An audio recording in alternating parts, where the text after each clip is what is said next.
Ini ada tips dari Rumah Produksi. Setiap tahun kita selalu bilang tahun depan harus lebih baik.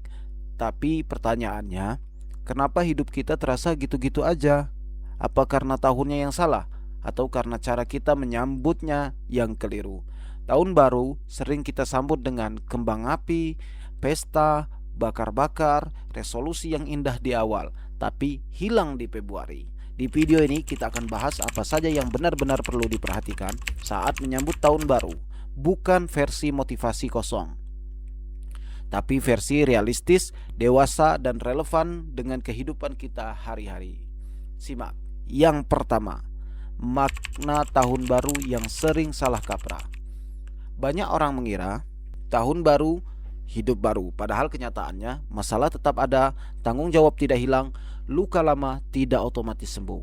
Tahun baru bukan tombol reset, tapi titik evaluasi. Kalau kamu masuk tahun baru dengan pola pikir yang sama, kebiasaan yang sama, lingkungan yang sama, maka hasilnya kemungkinan besar juga sama. Tahun baru itu bukan soal tanggal, tapi kesadaran. Bagian yang kedua, refleksi diri yang jujur. Sebelum menyusun target, lakukan satu hal penting, jujur pada diri kita sendiri.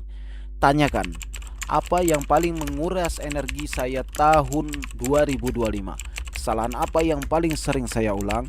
Hubungan mana yang membuat saya tumbuh dan mana yang justru melelahkan? Refleksi itu bukan menyalahkan diri, tapi belajar dari diri sendiri. Kadang kita gagal bukan karena kita tidak mampu, tapi karena terus memaksakan sesuatu yang tidak cocok. Bagian yang ketiga, resolusi tanpa tekanan.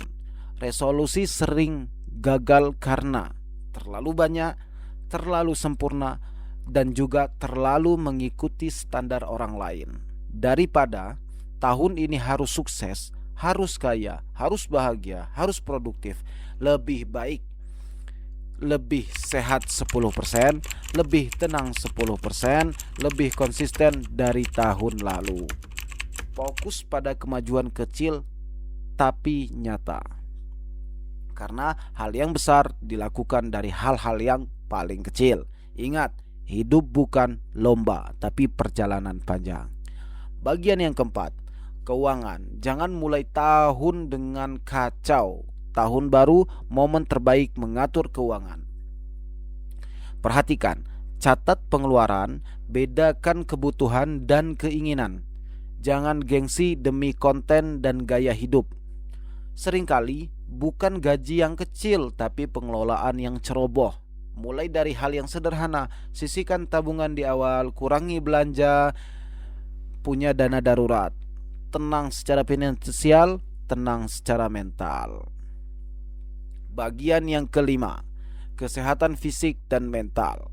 Tahun baru percuma kalau tubuh kita lelah, pikiran terus tertekan. Perhatikan pola tidur, pola makan, waktu istirahat. Dan yang paling penting, kesehatan mental. Jangan memulai tahun dengan membandingkan hidupmu dengan orang lain, merasa tertinggal, terobsesi, dan juga butuh banyak validasi. No, kamu tidak terlambat. Kamu hanya sedang berjalan di jalurmu sendiri.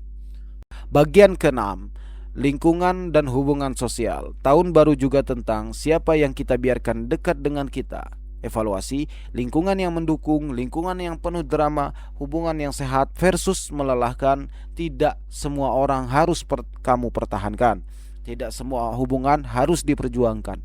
Kadang menjaga jarak adalah bentuk mencintai diri sendiri.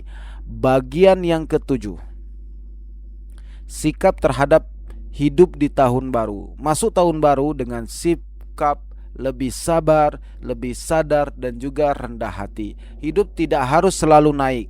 Yang penting tidak berhenti. Belajar menerima, berproses dari kegagalan dan juga ketidaksempurnaan. Karena dari situlah kita tumbuh. Penutup, tahun baru ini tidak menjanjikan hidup yang mudah, tapi memberi kita kesempatan baru untuk bersikap lebih bijak. Kalau tahun lalu berat, itu bukan tanda kamu lemah, tapi tanda kamu bertahan. Masuklah ke tahun baru bukan dengan janji, tapi dengan niat yang jelas, langkah kecil, tapi pasti hati yang lebih tenang. Selamat tahun baru, tidak harus sempurna, cukup lebih baik daripada hari kemarin. Terima kasih. Jangan lupa like, subscribe, dan follow.